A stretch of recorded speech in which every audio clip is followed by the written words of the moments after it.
Welcome, foolish mortals, to Halloween Treats, presented by the Look Back Machine. For the entire month of October, we bring you 31 episodes on 31 flicks. So sit back and relax on your broomstick. We have blood-curdling boogeyman and sadistic serial killers.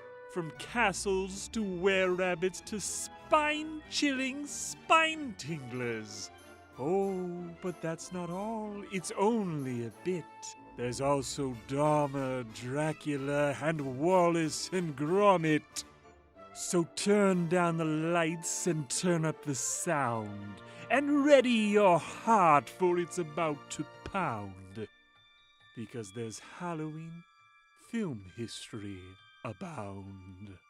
Happy Halloween from the Look Back Machine.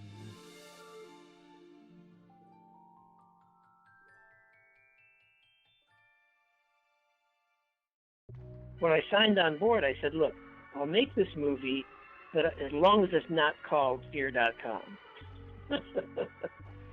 After his tumultuous experience on the remake of The House on Haunted Hill, director William Malone ignored his better judgment to take a break and directed Fear.com. Unfortunately for the film, the producers could not secure the internet website Fear.com, and so instead, in the film, the website is called Fear.com.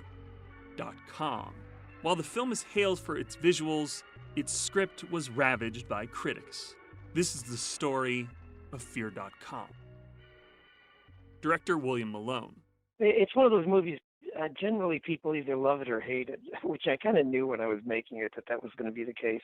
So going into Fear.com, what I probably really should have done is just taken time off, but I know the business is like, they don't let you take time off because if you disappear for more than like a year, you're like gone, you know. Well, first of all, I want to start out by saying I think titles to a film are extremely important.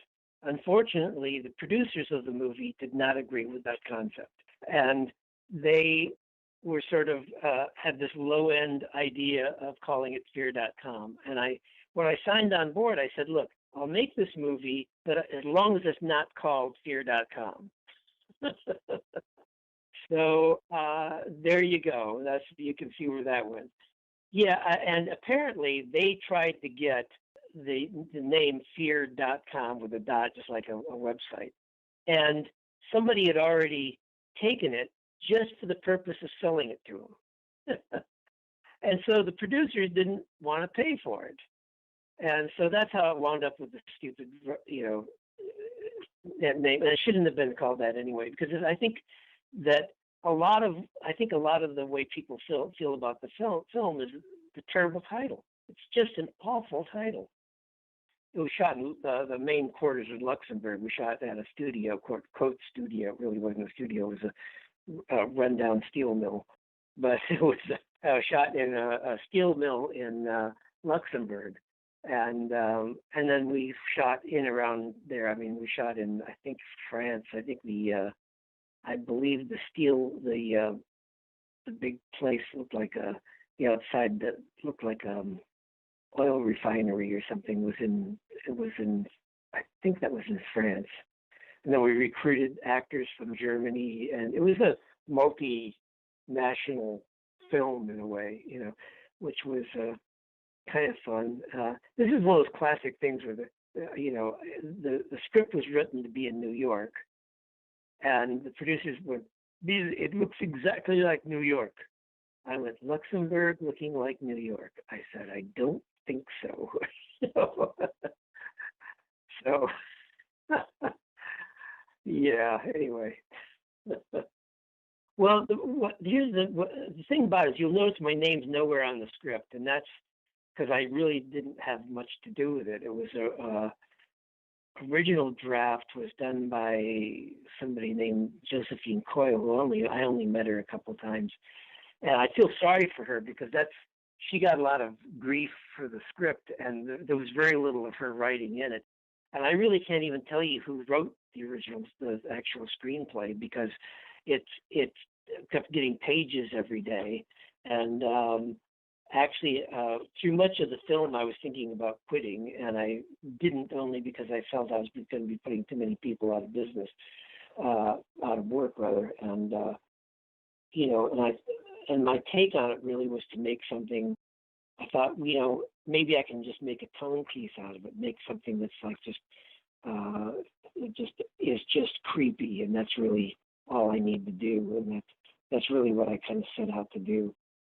So, but yeah, the script was fragmented, to say the least, and my job on the script, on the film, really was trying to pull all the pieces together as much as I could, and try and make it coherent. I mean, at one point there was talk of, I think somebody in the production department had seen Hidden Tiger, whatever it is, and they wanted like a sword fight in the end of it, with the kung fu.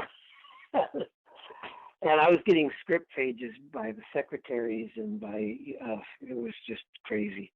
My entire job was trying to like pull it together and make something good out of it, I think there's some good stuff in it. I think there's some things I'm very proud of. And I think it was Roger Ebert said the last 20 minutes was AAA filmmaking, which I said, thank you very much.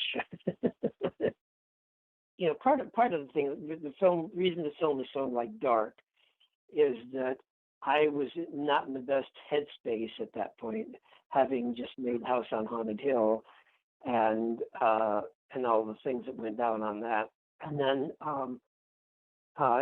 being in Luxembourg, it rained every day that I was there for a good portion of the day, and I think I only saw the sun for maybe 6 days out of the 8 or 9 months I was there, and then my mom died during shooting, and my cat died during shooting, and so I was not in the best of headspace, So, and I think that's evident in the film as well. So it's probably the darkest movie ever made on just about every level. It's one of those. When you have kids, you have babies. Some of them turn out with 3 heads,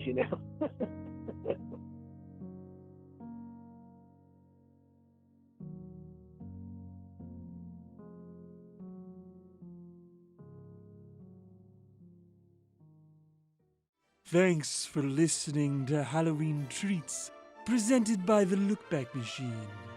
Stay tuned for the entire month of October for an episode every single day till November.